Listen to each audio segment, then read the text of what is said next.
qadrli kuzatuvchilar, qadrli obunachilar. BPS podcast loyifamizning navbatdagi soniga xush kelibsiz. Xo'p, bugungi sonimiz boshqa sonlarga qaraganda ancha boshqacharoq bo'ladi desam adashmagan bo'laman.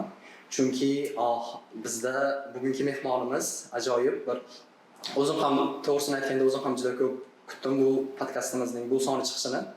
Xo'p, bugungi podkastimizda mehmonimiz Buxoro shahridagi Prezident maktabining o'quv ishlari bo'yicha direktor o'rinbosari hamda bizning sevimli ustozimiz Talat Halimov To'rayevich. Assalomu alaykum. Assalomu alaykum. Podkastimizga xush kelibsiz. Rahmat taklif uchun. Xo'p, ustoz, keling birinchi bo'lib o'zingiz haqingizda qisqacha ma'lumot berib o'tsangiz bizning tomoshabinlarimizga. Xo'p.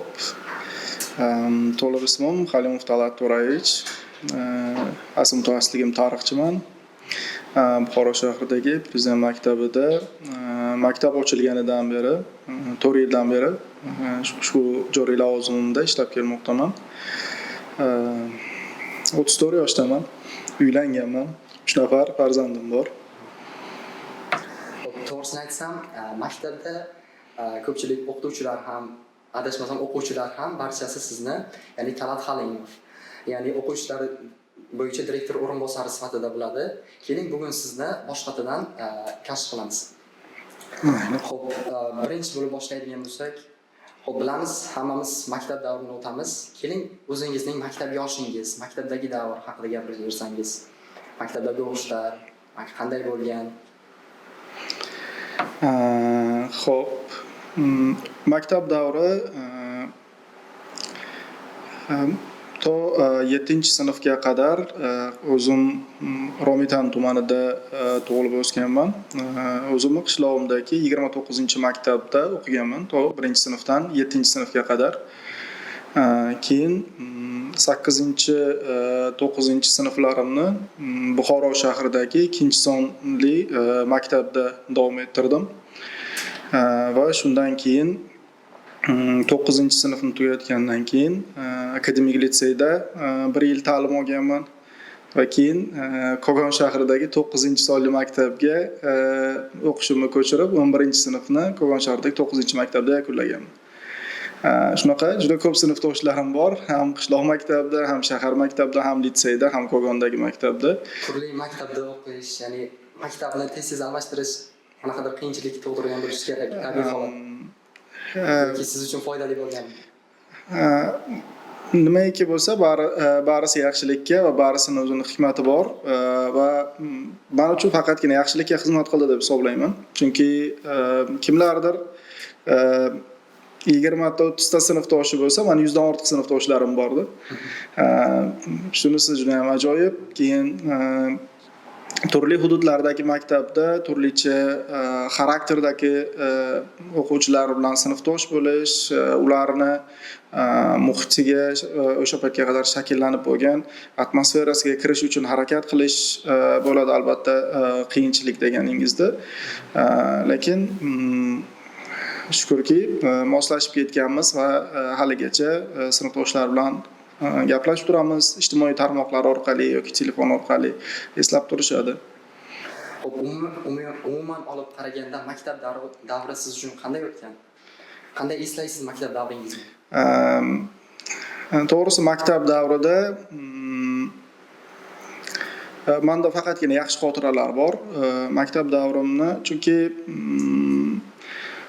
o'qituvchi oilasida tug'ilganman. Otam o'qituvchilik qilganlar va men o'zimga ham o'qituvchi sifatida dars ham o'tganlar tarix fanidan. Otam tarixchi va maktabda ham imkon qadar o'qituvchini farzandi degan nomga loyiq bo'lish uchun imkon qadar yaxshiroq o'qishga harakat qilganman va har doim olimpiadalar, tanlovlarda qatnashganmiz. Qanaqa tadbir, qanaqa tanlov olimpiada bo'lmasin, barchasiga qatnashishga harakat qilib ko'rardim. Olimpiadalarda qatnashish masalasi ham menda juda ham qiziqarli. Rus tilidan, kimyodan, biologiyadan, tarixdan, ona tilidan va geografiyadan, ya'ni har yili har xil fanlardan olimpiadaga borib qatnashib ko'rganman. Chunki birorta fan ustozini xafa qilgim kelmasdi. Qatnash deganda, "Bo'pti, kelasi yil siz faningizdan qatnashaman, kelasi yil siz faningizdan qatnashaman" deb shunaqa qilib qatnashganmiz.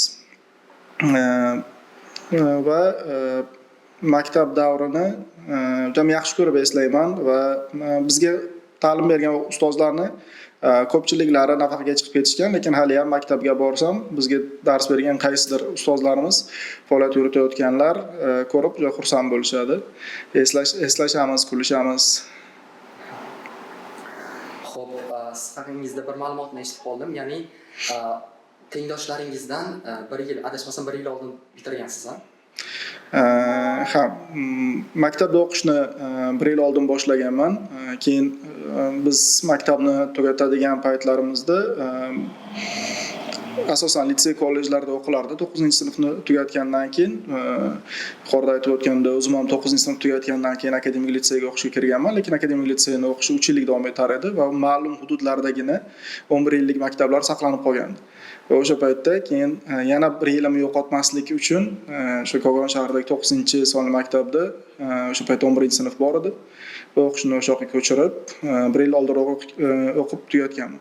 Va shuning uchun ham o'qishga kirgan paytimizda universitetda ko'pgina kursdoshlarim mendan yoshi kattaroq bo'lgandi. 89, 88 yillar edi. Mendan 2-3 yosh kattalar bilan o'qishimga to'g'ri kelgan.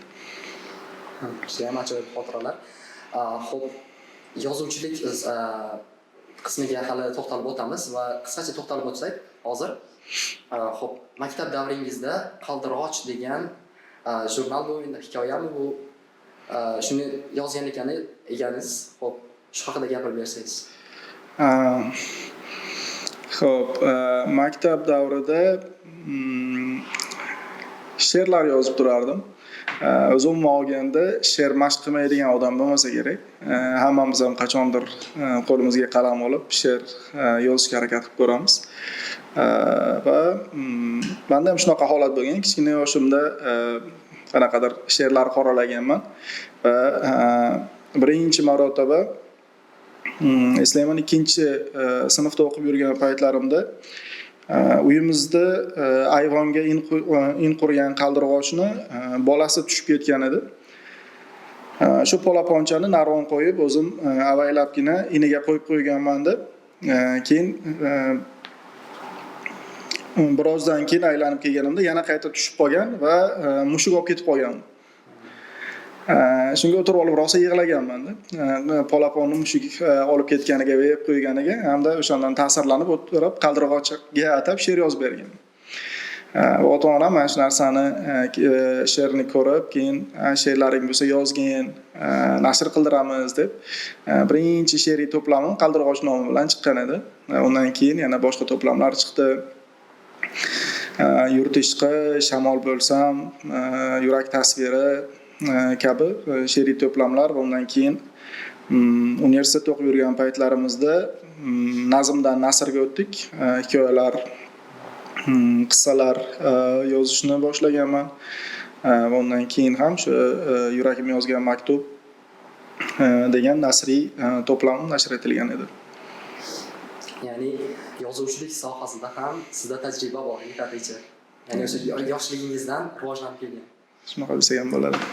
Xo'p, maktab davri haqida gaplashib oldik. Keling endi universitet, ya'ni xo'p, universitetga tayyorgarlikni qachon boshlagansiz va qaysi universitetga topshirishga harakat qilgansiz?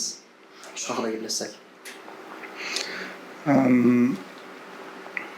O'zi umuman aytganimdek, o'qituvchi oilasida bo'lganim uchun, tarixchi oilasida bo'lganim uchun harakat qilganman. O'zim ham birinchi navbatda otamga o'xshashga, albatta, va otamni kasbini egallashga bo'lgan ishtiyoq bor edi. Va shuning uchun ham kichkina yoshimdan boshlab shu otamga o'xshagan tarix o'qituvchisi bo'laman, ularni o'qitaman degan orzu bo'lgan. Aynan o'qishga kirish uchun tayyorgarlik deganda, agar repetitorlik kurslari nazarda tutiladigan bo'lsa, 10-sinfdan boshlaganman aynan repetitorga tayyorlanishni. Tarix fanidan otam o'zlari tayyorlaganlar va ona tilidan Farmonova ustozimiz ta'lim berganlar. Keyinchalik ozroq muddat ingliz tilidan tayyorlanganman. Xonif Sobir Rahmonovichda. Va 2008-yilda Buxoro davlat universiteti tarix fakultetiga topshirib o'qishga kirishga muvaffaq bo'ldim. Ko'pchilik aytardi, kursdagilar Toshkentga topshir, yuridik universitetga topshir yoki shunga o'xshagan fikrlar ham bo'lgan, lekin aytganimdek shu otamni kasbini egallash va o'zimni viloyatimda o'qib, uyimda oilamni bag'rida bo'lish men uchun yaxshiroq fikr bo'lib tuyulgan doim. Zarracha bo'lsa-da, ya'ni chet elga o'qish xohishi bo'lganmisizda? Chet elda o'qish xohishi bo'lgan, lekin bakalavrda emas, magistraturada. Chunki o'zim ham keyinchalik ham, mana hozirda ham abituriyent bo'lgan jiyanlarimga doim aytaman, bakalavrni O'zbekistonda o'qib, keyin magistraturani chet elda o'qishni tavsiya qilaman. Nima uchun? Bakalavrni o'qish jarayonida biroz past balandni ko'rib, ta'limni tushunib, o'zini ishlab, o'zini tortishga harakat qilib ko'rganidan keyin yoshi yetarli bo'ladi xorijga borib, har xil turli ta'sirlardan o'zini saqlashga, bu yerdagi turli xil mafkuralarga qo'shilib ketmaslikka immunitet hosil bo'ladi. Va ishlab o'zini ham ta'minlay oladi, ya'ni to'liq boqimanda bo'lib qolmaydi. Chunki hali maktabni bitirgan yoshdagi bolalar uchun biroz qiyin xorijda o'qish, oilasidan uzoqda o'zini ta'minlash qiyinchilik tug'diradi. Shuning uchun ham bakalavrni tugatgandan keyin magistraturani davom ettirishni xohlaganman. 2012-yilda tugatganimdan keyin o'qishga topshirganman ham, lekin uydagilar xohlashmagan xorijga ketishimni. Esimda dadamga kelib, dada men Italiyaga grant yutibman, shu yerga ketmoqchiman magistraturaga. Biror xarajati yo'q, xudo xolasa o'qib kelaman deganimda, ketsang qaytib kelishingga garantiya yo'q sani. U yoqni Yevropa shunaqa joy, borgandan keyin u yerda ishladingki, kattaroq pulga o'rgandingki, ketib qolishing mumkin. Qo'y, yaxshisi shu yerda o'qigin. Doim aytarding-ku, meni kasbim olaman deb deganlarda, xo'p deb keyin shu yerda davom ettirganman. Lekin afsuslanmayman. Chunki hali ham imkoniyat yo'q emas. Xohlasak hozir ham borib o'qib kelsak bo'ladi, juda unaqa qarimadik. Ulguramiz hali. Bakalavrni o'qigansiz, magistratura, undan keyin PhD. Hozir PhD da o'qiyapsizmi? Hozirda doktorantura qilyapman. PhD da ikkinchi bosqichdaman. Xudo xolasa kelgusi yili himoya qilish niyatim bor. Xo'p, mana shu talabalik yillarida va undan oldingi, ya'ni abituriyentlik yillarida ota-onangiz sizni qanchalik darajada qo'llab-quvvatlay oldilar? Bundan ortig'i bo'lmasa kerak, maksimum darajada qo'llab-quvvatlashgan ota-onam. Chunki har doim qanaqangi kursga, qanaqangi tayyorlovga boraman desam, hech qachon qarshilik bo'lmagan. Sportga boraman degan paytimda ham yoki qo'shimcha til kurslariga boraman degan paytimda ham, fan kurslariga yoki to'ki o'sha ijod sohasidagi turli lagerlarga boraman deganimda ham hech qachon oilamdan qarshilik bo'lmagan. Har doim qo'llab-quvvatlashgan, moliyaviy tomondan ham, ma'naviy tomondan ham. Bundan ortig'ini orzu qilib ham bo'lmasa kerak. Keling endi tillar mavzusiga o'tamiz. Xo'p, eshitishim bo'yicha juda ham ko'p tillarni bilasiz. Keling shuni o'zingizdan eshitsak. Juda ko'p tilni bilmayman. Endi Buxorolik sifatida doim aytaman, Buxorolik sifatida o'zbek tilidan tashqari rus va tojik tillarini bilish shart bo'lsa kerak. Chunki bizning shahrimizda, viloyatimizda juda ko'pchilik uch tilli muloqotga o'rgangan. Shuning uchun o'zbek, tojik va rus tillaridan tashqari qo'shimcha o'rgangan tilim ingliz tili. O'zim yoqtirib, xohlab o'rgangan tilim. bular to'liqroq biladigan tillarim deb aytishim mumkin va birmuncha chalaroq bilaman turk tilini, ispan tilini. Biroz chalaroq bilaman, chunki bu tillarni ham qandaydir ma'noda turk tilini turk tekstillari bo'lardi. Turklarning o'zi ishlardi Buxoroda talabalik paytimizda. Shular bilan ma'lum muddat ishlaganman va ish jarayonida o'rganganman turk tilini. Ispan tilini esa o'zim qiziqaman, hali ham qiziqaman. Faqat o'qituvchi topish qiyin bo'lgan, o'rgatadigan Buxoroda. Uni ham mustaqil o'rganganmiz. O'rtog'im bilan birgalikda amaliyot qilib, praktika qilib, mustaqil birmuncha o'rganganmiz. Shu tillarga qiziqish, ya'ni yangi tillarni kashf qilish sizda yoshlikdan paydo bo'lgan desak bo'ladi, to'g'rimi? Shunaqa. Xo'p, til sertifikatlari bo'yicha, ya'ni o'sha til sertifikatlarini magistraturaga o'qib yurgan paytingizda topshirganmisiz? Ya'ni o'sha chet elga ketish maqsadida? Ha. Birinchi marotaba IELTS uchun imtihon topshirganim 2012-yilda bo'lgan. Ya'ni bu o'sha xorijga magistraturaga o'qishga topshirish maqsadida topshirganman. O'shanda shuna unaqa IELTS topshirish, IELTS sertifikatini olish trend emasdi. Ya'ni O'zbekistonda birinchilardan bo'lib IELTS O'zbekistonda bor edi. Yuqori darajali sertifikat olganlar ustozlarimizni bilardik, lekin qanaqadir hozirgiga o'xshagan o'quvchilar o'rtasida trend bo'lib ketmagan edi.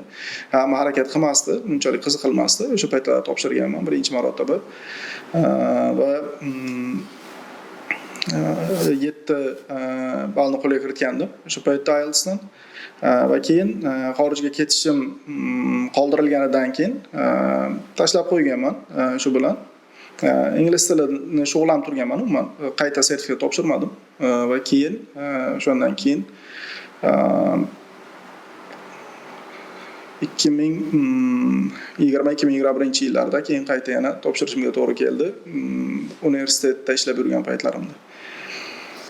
Xo'p, bitta savol bermoqchiman.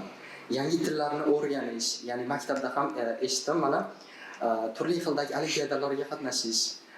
Bunga sekret nima? Mana to'xtamaslik, ya'ni o'rganishdan to'xtamaslik, ya'ni hozirda yana PhD ga tayyorlanyapsiz, ya'ni PhD o'qiyapsiz. Bunda qanaqadir ya'ni sir bormi?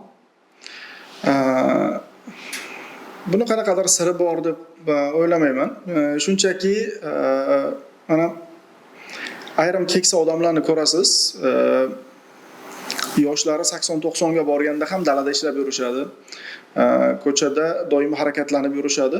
Nima uchun? Chunki ular doimo mehnatda katta bo'lishganda, mehnatda ulg'ayishgan va harakatda bo'lgan odam hech qachon to'xtab qola olmaydi. To'xtab qolsa, u kasal bo'lib qoladi.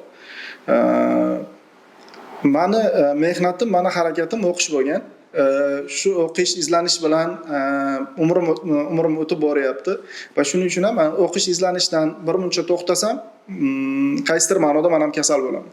Shuning uchun har doim nimadir o'qib turishga, nimadir o'rganishga, nimagadir qatnashib ko'rishga harakat qilib yuraman doimo.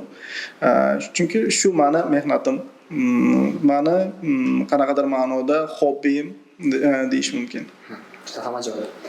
Xo'p, keling endi universitetni tugatib, ya'ni ish faoliyati. Xo'p, ishni qayerdan boshlagansiz? Ya'ni ta'lim sohasida boshlagansiz? Bilamiz. Xo'p, qayerdan boshlagansiz? Qanday bo'lgan? Shular haqida gaplashsak. Birinchi ish joyim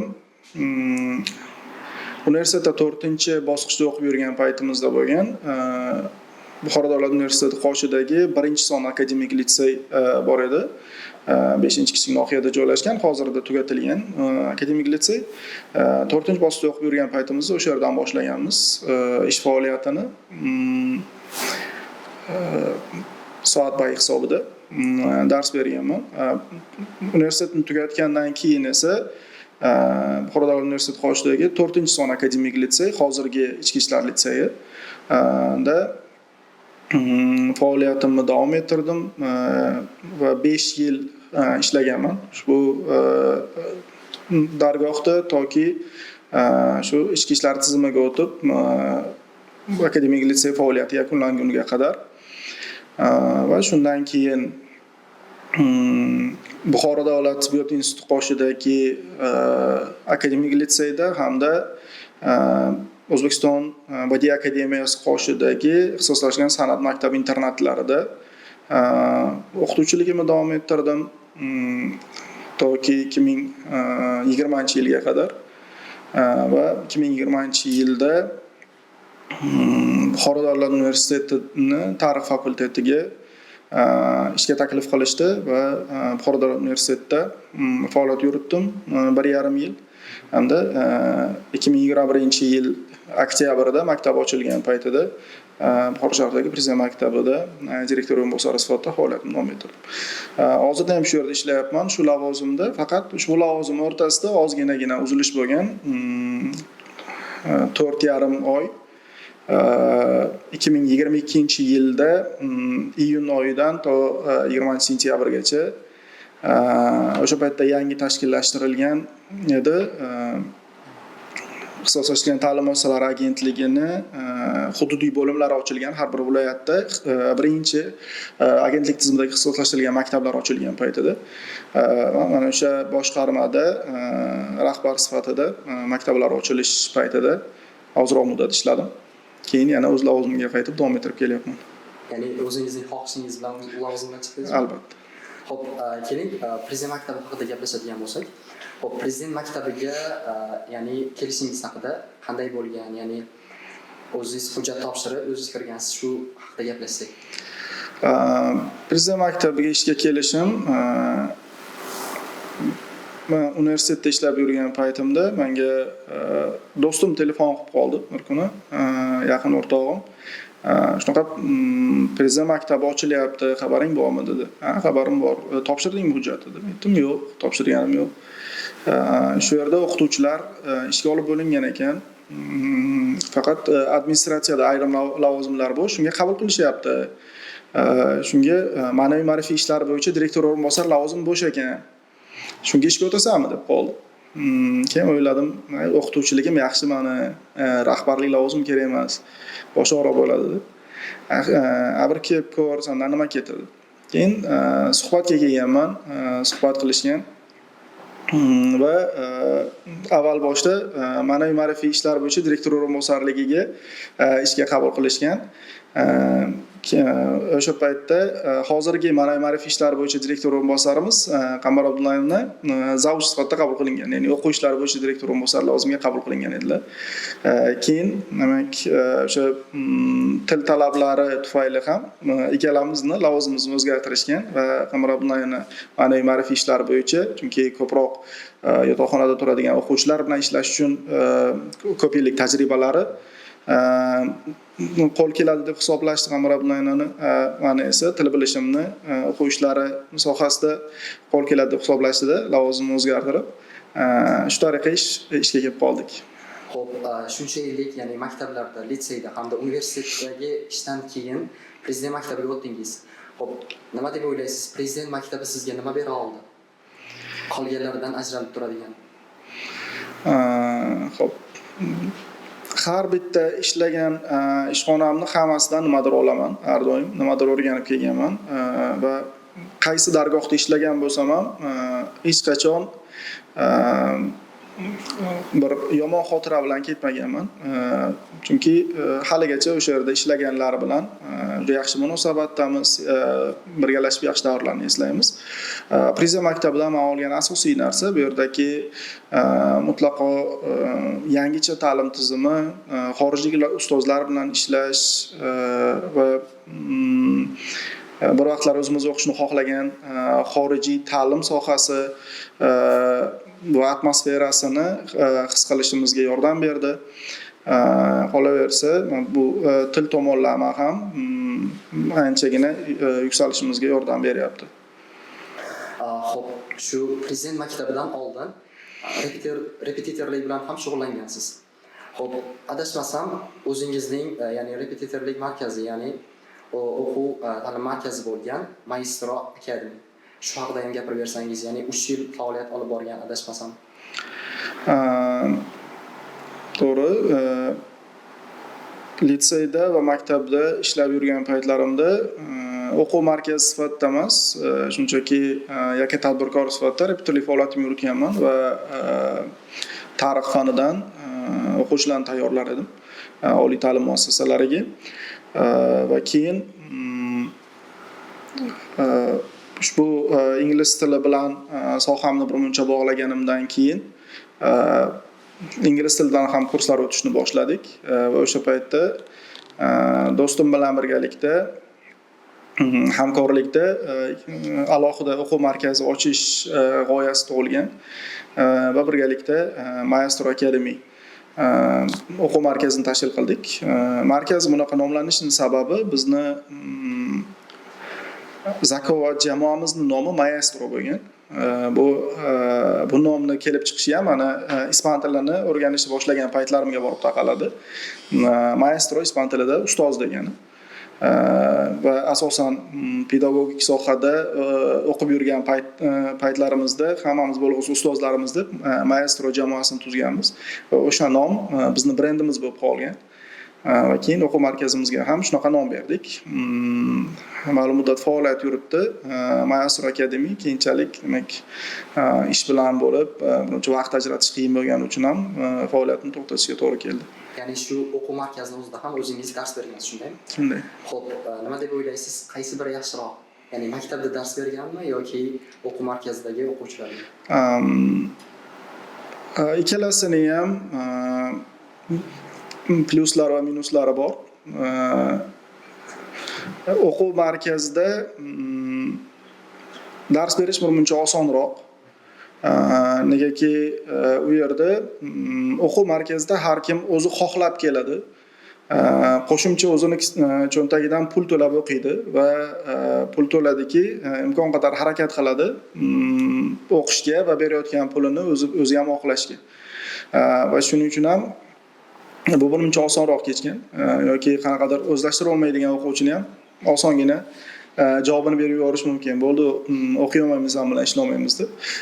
Lekin maktabda bu narsa birmuncha qiyin. Chunki maktablarda hamma ham o'zi xohlab kelmaydi o'qishga.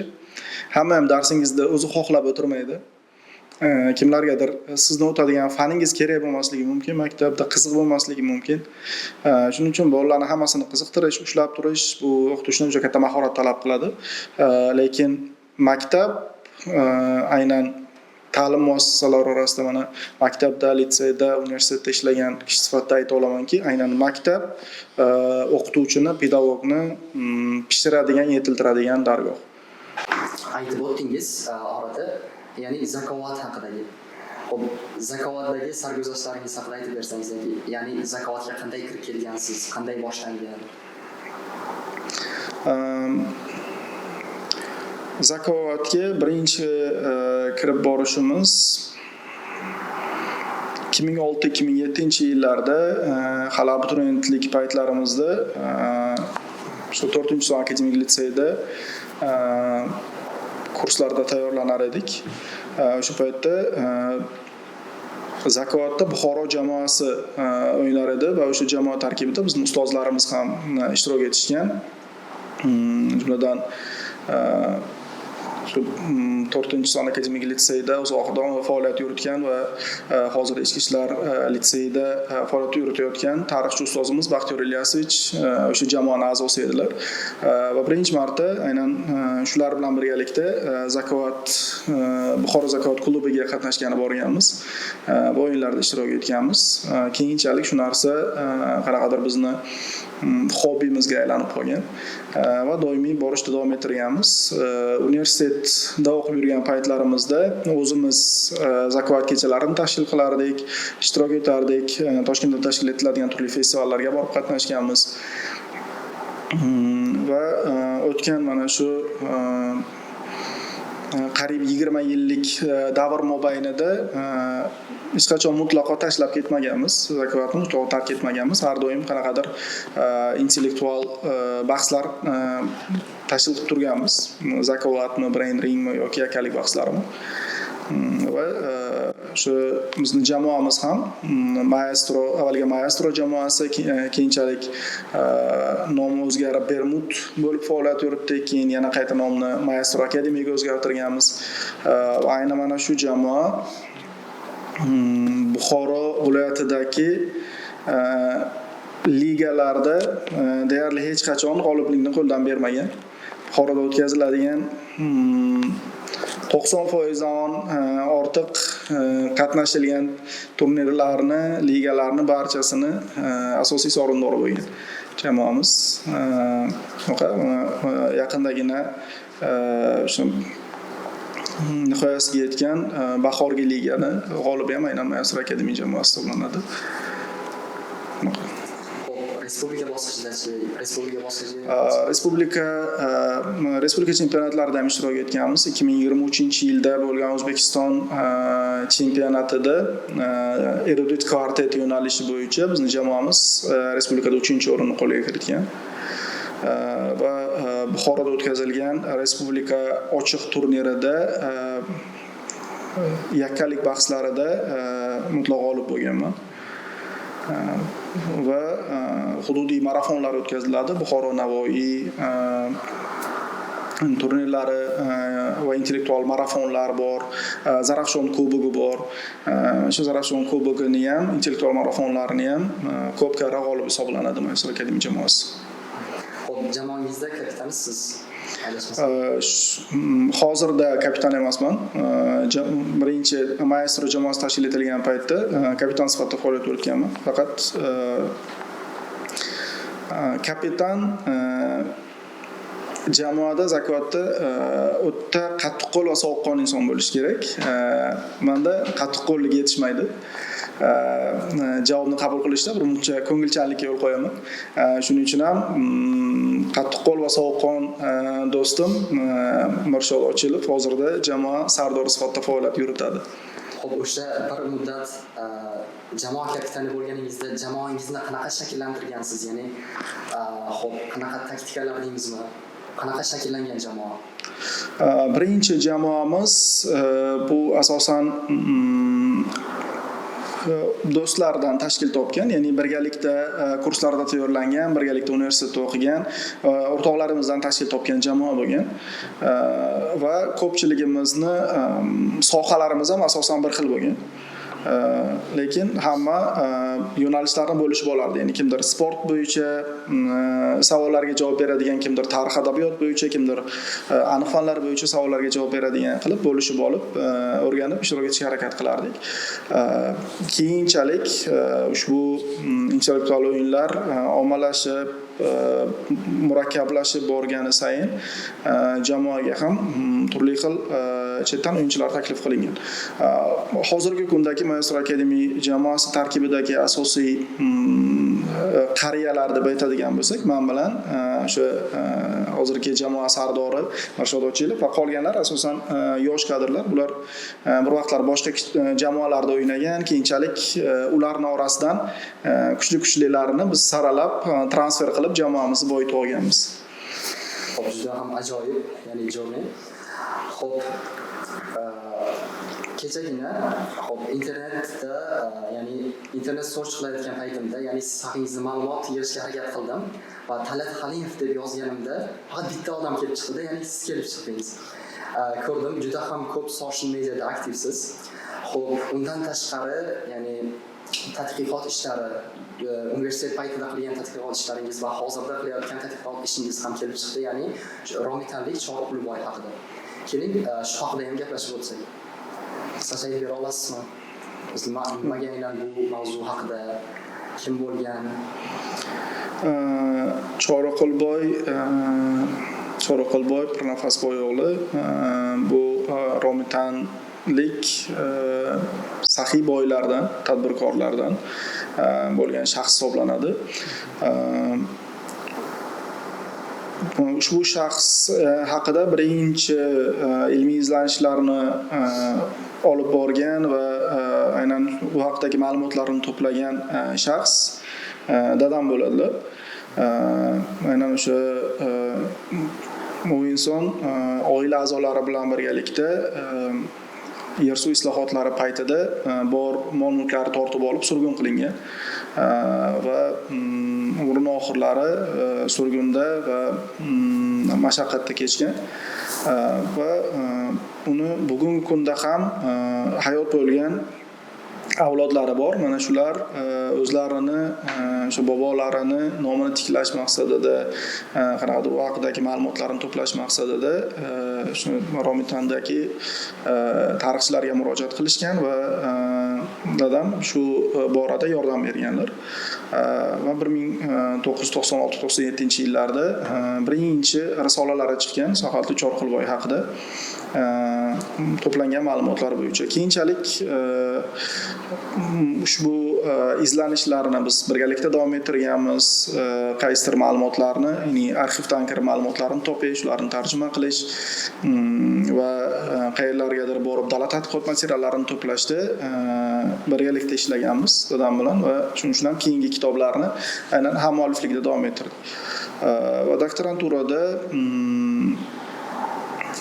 ilmiy ish mavzusini olish borasida ilmiy rahbarimga murojaat qilgan paytimda ilmiy rahbarim ham ushbu jarayonlardan boxabar inson sifatida aynan shu ishimni davom ettirishimni va aynan to'laqonli ilmiy tomondan asoslangan bir dissertatsiya qilish mumkinligini tavsiya qilganlarida menga ham bu narsa ma'qul bo'ldi va hozirda o'rganilmagan tomonlarini izlab o'rganishga harakat qilyapmiz.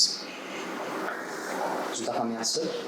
Xo'p, ana endi bir muammoga to'xtalib o'tadigan bo'lsak, xo'p, yaqinda internetda bir muammo juda ham bir ommalashib ketdi, xabaringiz bo'lsa, ya'ni aholi o'rtasida kitobxonlarning kamayib ketishi, ya'ni kitob o'qilishining kamayib ketishi, ya'ni kutubxonalarning ham kamayib ketishi. Xo'p, nima deb o'ylaysiz? Bunga nima sabab bo'ldiki, ya'ni aholi o'rtasida kitobxonlar kamayishiga? Xo'p. Endi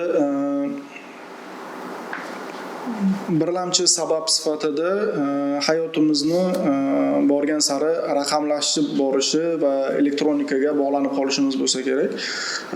Chunki men o'zimdan shaxsiy misol keltiradigan bo'lsam, aynan to universitetga kirgunimga bo'lgan davrda, universitetga kirgunimcha bo'lgan davrda o'zimga qo'ygan qanaqadir maqsadim bo'lardi. Ya'ni har yili 40 ta yoki 50 ta kitob o'qish, aynan badiiy asarlar, o'zimiz sohamga tegishli bo'lgan ilmiy kitoblar, o'qilgan kitoblar soniga ro'yxatga kiritilmaydi. Aynan badiiy asarlar o'qish me'yorini belgilab qo'yardim va shuni o'qishga va hatto shundan oshirishga harakat qilganman. Keyin universitetda o'qish davrida ushbu son 40 ta va 50 tagacha bo'lgan kitoblarning soni 20 tagacha tushib ketgan bir yilda, o'qiladigan kitoblar soni va keyinchalik bu son 10 taga tushib qolgan. Va hozirda bilmadim, bir yilda taxminan 4 ta 5 ta badiiy asar o'qisam kerak. Bu narsa yuqorida aytganimdek, endi ko'proq ish bilan band bo'lishimiz, boshqa narsalarga chalishimiz hamda o'qiladigan ko'p narsalarni telefon orqali yoki kompyuter orqali o'qishga harakat qilish yoki filmlar orqali ko'rib olishga harakat qilishadi. Va bolalarni borgan sari shu narsaga bog'lanib qolishi bu. Va zamonaviy psixologlarning tadqiqotlarida shunaqa narsa aytiladiki, borgan sari qisqaroq hajmli videolar va qisqaroq hajmli o'qiladigan kontekstlarga ehtiyoj oshib boraveradi va aynan shu narsa jamiyat ongini, jamiyat ma'naviyatini tanazzuliga sabab bo'lishi ham mumkin. Chunki juda qisqa davom etuvchi videolar yoki qisqa davom etuvchi kontekstlar undan to'laqonli ma'naviy qoniqish hissini olishda va uni davomini tasavvur qilishda, miyani fikrlashda bo'ladigan narsalardan bizni xalos qiladi. Ya'ni siz qisqagina, kichkinagina videorolik ichida 3-5 daqiqagina fikrlaysiz xolos. Soatlab davom etadigan filmda yoki oylab o'qiladigan yirik badiiy asarlarda siz yashaysiz o'shaning ichida. Siz o'sha muhit bilan birgalikda yashab ko'rasiz, his qilasiz va to uni tugatguncha fikrlashda bardavom bo'lasiz. Bu narsa albatta bizni ongimizni rivojlanishida, bizni ma'naviyatimiz rivojlanishida juda foydali bo'ladi. Lekin hozirgi kunda aytganimdek shu elektronikaga bog'lanib qolish, metalik hayot tezlashyapti deyishadi, ish ko'p deyishadi. Mana shu narsaga bog'lanib qolish ko'pchilikni kitob o'qishdan orqaga tortyapti. Xo'p, qanday qilib yana qanaqadir maslahat bera olasizmi? Ya'ni aholi o'rtasida jamiyatda yana kitobxonlarning oshirilishi, ya'ni kitobxonlar soni oshishiga yoki yana kutubxonalar bilamizki o'sha adashmasam 2000-yilgacha juda ham ko'p mamlakatimizda juda ham ko'p kutubxonalar bo'lgan. Undan so'ng ular ya'ni yo'qolib ketgan. Ya'ni kamaygan, soni kamaygan. To'g'ri. Endi kitobxonlikni oshirishga bo'lgan harakatlar sifatida mana hukumatimiz o'z tomonidan qilinayotgan turli xil tashabbuslar bor. Ya'ni kitobxonlar o'rtasida turli xil tanlovlar o'tkazishyapti, sovg'alar berishyapti, albatta moddiy rag'batlantirish qanaqadir yaxshi motiv bo'la oladi, bolalarni harakatlantirish maqsadida. Va men o'ylaymanki, avvalo ota-onalar o'zlarining farzandlariga nisbatan kitobga bo'lgan mehrni uyg'ota olishi kerak. Chunki bu narsa oiladan boshlanadi. Ko'pincha o'zim kuzataman, jiyanlarimda, o'zimni aka-opalarim, amaki-ochalarimni oilasida ham kichkina bolalarini og'zini yopish uchun, tinchlantirish uchungina qo'liga telefon yoki planshet berib qo'yishadi. Ozgina bo'lsa-da dam olish uchun, ozgina bo'lsa-da o'zini ishi bilan mashg'ul bo'lish uchun, uni ovozini o'chirib qo'yish uchun qo'liga telefon yoki planshet berib qo'yishadi. Bu mutlaqo xato tendensiya deb hisoblayman. Aynan bolalarimizga vaqt ajrata olishimiz, ularga hali kitob nima ekanligini tushunmaydigan kichkina bolachaligidan boshlab kitob o'qib berishni boshlash kerak. Va mana shu kitob ruhiyatida, ertaklar ruhiyatida, hikoyalar ruhiyatida uyg'ona boshlagan bola o'z-o'zidan kitobga mehr qo'yadi. Va ko'proq bolalarimizga kitob sovg'a qilishimiz kerak. Kitoblar berishimiz kerak va aynan o'sha sovg'a qilgan kitoblarimizni ichidan qayta keyin ular bilan savol javob qilishimiz kerak, so'rashimiz kerak. Qanaqadir o'zimiz o'qigan kitoblarni ularga sovg'a qiladigan bo'lsak, biladigan o'zimiz chiqargan xulosalar bilan ular chiqargan xulosalarni taqqoslash maqsadida bir muzokara olib boradigan bo'lsak, bu ham bolani ham tanqidiy fikrlashini rivojlantiradi. Qolaversa, agar u siz bilan bo'lgan bahsda o'zini yutqizgan deb hisoblasa, yana qattiqroq o'qishga harakat qiladi. Chunki inson ruhiyatida bahsga bo'lgan ehtiyoj har doim bo'lganda, bahslarda yutishga bo'lgan ishtiyoq. Shuning uchun men o'zim ham harakat qilaman doim shu qanaqadir bayramlarda yoki tug'ilgan kunlarda o'zimning jiyanlarimga, hatto o'zimdan katta bo'lgan qarindoshlarimga ham kitob sovg'a qilaman. Va har doim aytaman, shuni o'qisangiz, siz bilan keyin savol javob qilamiz. Mana bu joyiga e'tibor bering, o'qisangiz albatta muhokama qilamiz. Mana bunaqa fikr tug'ilgan, qani siz qanaqa fikrlar ekansiz degan ma'noda. Uyda hozirda taxminan 900 mingtacha kitobim bor. 900 tadan 1000 tagacha. 900 ta yoki 1000 tacha kitoblarim bor va mana shu ularning soni yana har yil oshib boradi. Va albatta ularni orasidan qaysidir kitoblarni sovg'a qilishda ishlataman. O'zimni kutubxonamdan bo'lgan anchagina qismini talabalik paytlarimizda o'sha yuqorida o'z aytib o'tganingizdek tugatilayotgan kutubxonalardan qog'ozga topshirib yuborilgan kitoblar orasidan borib sotib olganman. Arzimagan pulga, juda ham arzonga, ya'ni qog'oz kilogrammi bahosiga borib sotib olganman o kitoblarni. O'zida meni bebaho boyliklarim, juda ham zo'r asarlarni o'sha bundan 70 yil 80 yil oldin chiqarilgan juda jahon adabiyotining durdonalarini to'plashga muvaffaq bo'lganman. Ko'pchilik rus tilida, o'zbek tilidagilari ham bor, ingliz tilidagilari ham bor. Shularni yig'ib o'zimni bir kichkina bo'lsa ham kutubxonamni shakllantirganman. Xo'p, o'sha kutubxonaga farzandlaringizning, ya'ni qarashi qanday? Farzandlaringiz ham mutolaa qiladimi? Ya'ni siz undaysizmi yoki farzandlaringiz yo'q? O'zim yuqorida aytganimdek, farzandlarimga ham tez kitoblar sovg'a qilib turaman. Asosan ular hali kichkina yoshli bo'lgani uchun illyustratsiyali, rasmli ertak kitoblarni ko'proq ularga olib boraman, rangli kitoblarni ularni qiziqtirish maqsadida va e'tiborini tortish maqsadida. Kechqurunlari oyisi o'qib beradi ularga ertakni va ba'zida katta qizimni o'zi ukalariga o'qib beradi. Va qandaydir ma'noda ularda ham kitobga bo'lgan mehr bor. Ayniqsa katta qizim, aynan maktab o'quvchisi, u kitoblarni o'zi bemalol mutolaa qila oladi. Kutubxonamga kirib, o'zi kitoblarni ko'rib chiqib, go'xda so'rab qoladi: "Dada, men kitobingizni vaqtincha olib tursam maylimi? Qiziqqa o'xshayapti" deb. "Xo'p, olib ketgin-da, yana keyin keltirib aynan joyiga qo'yib qo'ygin" deyman. Olib borib o'qishga harakat qilib ko'radi. To'g'risini aytsam, yoshligingizdan kitobga qiziqishingiz meni juda ham ta'sirlantirdi. Chunki to'g'risini aytsam, birinchi bo'lib opanggiz bilan suhbat qurgan paytimizda shuni aytib o'tdilarki, xo'p, ukam Tal'at ya'ni o'sha 5 yoshidan kitob o'qishni boshlagan.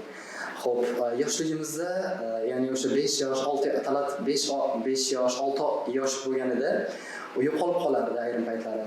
Oyimdan so'rasak, oyim keyinchalik bilsak, oyim Tal'atni yashirib qo'ygan bo'lardilar va o'sha yashirgan joyida Tal'at kitob o'qib o'tirgan bo'lardi deb aytdilar. To'g'risini aytsam, bu juda ham ta'sirlantirdi. Ya'ni o'sha yoshligingizdan kitobga qiziqishingiz va hozirgacha kitob o'qib turishingiz bu juda ham bir ajoyib qobiliyat desa ham bo'ladi. Hop, shu paytgacha bir o'qigan kitoblaringiz orasida bir eng yaxshisini ayta olasizmi? Ya'ni o'zingiz sevib o'qigan, ya'ni qayta o'qib turadigan va bizni kuzatib turgan obunachilarga ham, kuzatuvchilarga ham tavsiya eta oladigan. Ya'ni bilamizki, bizni kuzatib turganlarning 70-80%ni yoshlar tashkil qiladi va shularga o'sha o'qiganlaringiz orasidan bitta kitobni tavsiya etsangiz. Aynan bitta kitob bilmadim, aynan bitta kitobni tavsiya qila olmayman.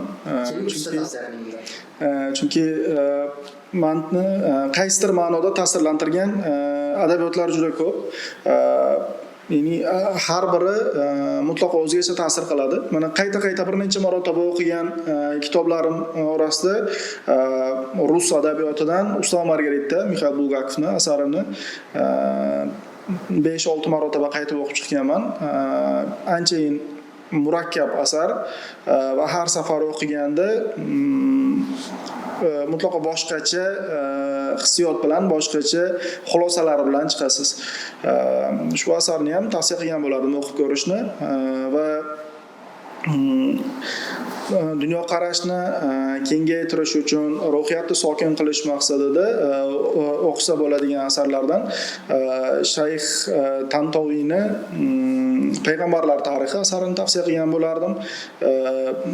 Odam alayhissalomdan toki Muhammad sallallohu alayhi vasallamgacha bo'lgan payg'ambarlarni tarixi keltirilgan Qur'on oyatlaridan misollar bilan ushbu kitob ham juda ham bir yaxshi do'st bo'la oladi o'qib chiqishda.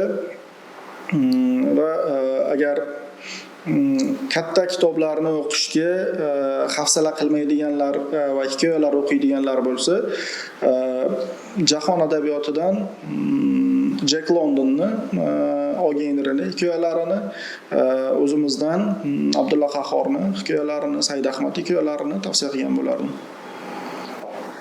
Yaxshi. Xo'p, Keling, podkastimizning so'ngida bir ajoyib savol bermoqchiman. Chunki bilamizki, kitobxon bilan suhbatlashgan inson, ilm ahli bilan suhbatlashgan inson juda ham bir maza qiladi. Xo'p, nima deb o'ylaysiz? Bu hayotda yaxshi va yomonni qanday ajratsa bo'ladi inson?